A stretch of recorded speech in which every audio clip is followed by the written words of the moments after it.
Welcome back, my Hebrews and Shebrews. Old Phil Disciple here, doing my best to make another video. I tell you what, I'm not going to give credit to the devil.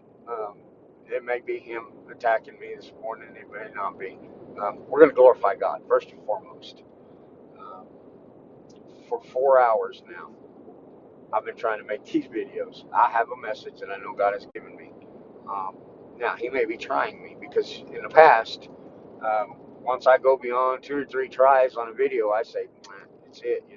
And it's hard once you've made 3/4 of a video or half a video to go back and start over again because you don't remember. I don't script none of this.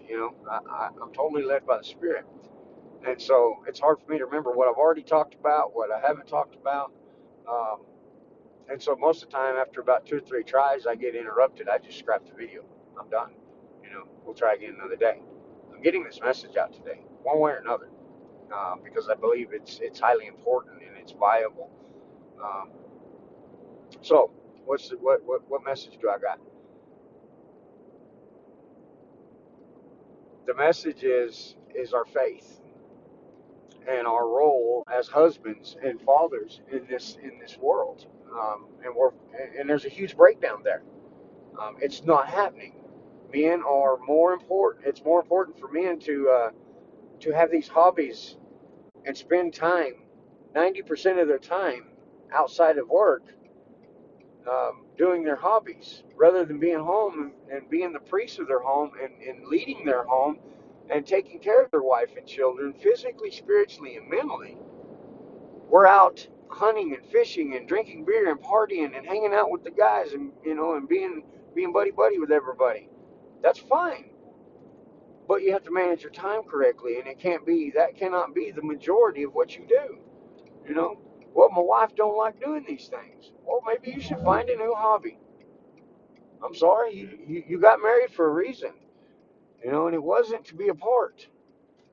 It drives me crazy that men have more things going on outside of the home that doesn't have anything to do with the home, rather than being home and being that priest, being that father, and raising their children and taking care of their wives like they're called and supposed to be doing. I'm on a dirt road, so I can throw that off. Do you see? Do you feel me? I was in Bible study last night, and one of our ladies was talking about that when she was married, she had to be the one that done everything, that got everything accomplished, because her husband was basically had done checked out. You know, yes, they were still married, they were still living together, but dude's gone. You know what I mean?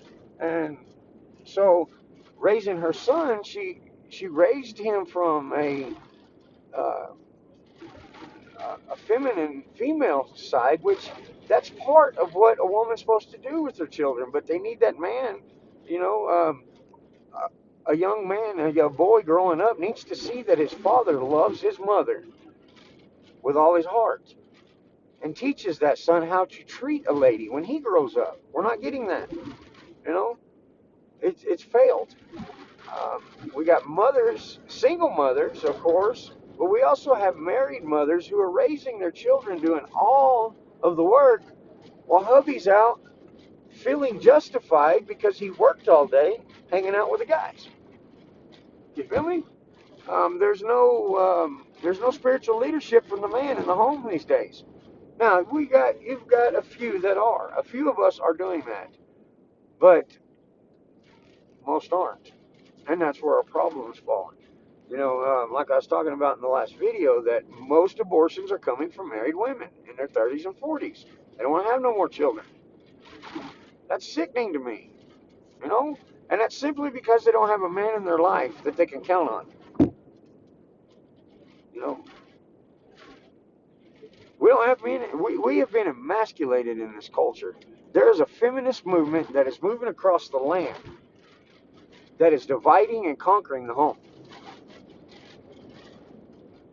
We don't need no man. We can do this all by ourselves. I can do anything a man can do. No, you can't. Now, you can get pissed off at me if you want, but no, a woman cannot do what a man does. She can do some of the things, but she's not designed to do what a man does, and a man's not designed to do what a woman does. You feel me? Now, the man, if he's doing it right, he's reading his Bible, and he's leading his home biblically the best that he can with what he has and where he's at, what he's got. That's what a man's supposed to do. Succeed or fail, a man has to make the decisions in the home. Now, don't get me wrong. You don't kick your wife to the corner and say, me man, you woman, do as I say. No, you don't do that.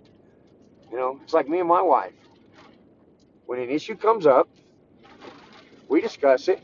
I make the decision on what we're going to do. I take her advice, I put that into context, and I make a decision. Right or wrong, I make that decision. If it's wrong, I take the responsibility of it being wrong. If it succeeds, I take the responsibility for it succeeding. Now, we have to have two in a home. I did not marry a woman that was exactly like me. I married a woman that was the polar opposite of who I am. That means that my weaknesses is her strengths. Her weaknesses are my strengths. Coincided together, we create a cohesive bond that we are able to operate our homes correctly. Now, for the first 15 years of my marriage, didn't do that. I was one of those guys that I hung out with the boys. I hung out with the men.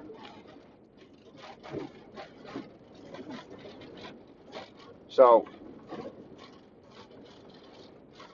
I just want to leave you with this.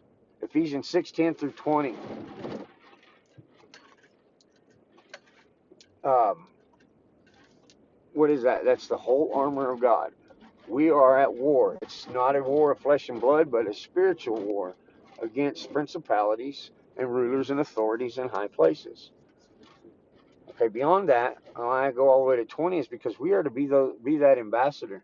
We are to be the ambassadors of our homes, of our sphere of influence, and anything that God calls us outside of that comfort zone of sphere of influence. But we can only do that by staying in His Word and knowing what He even wants from us. And so, we're not doing that. Men are not doing that. Women are leading the homes. I see it time and time again. I have to ask my wife if I can do this. No, you don't. You be the man of your home. Now, don't be an asshole, okay?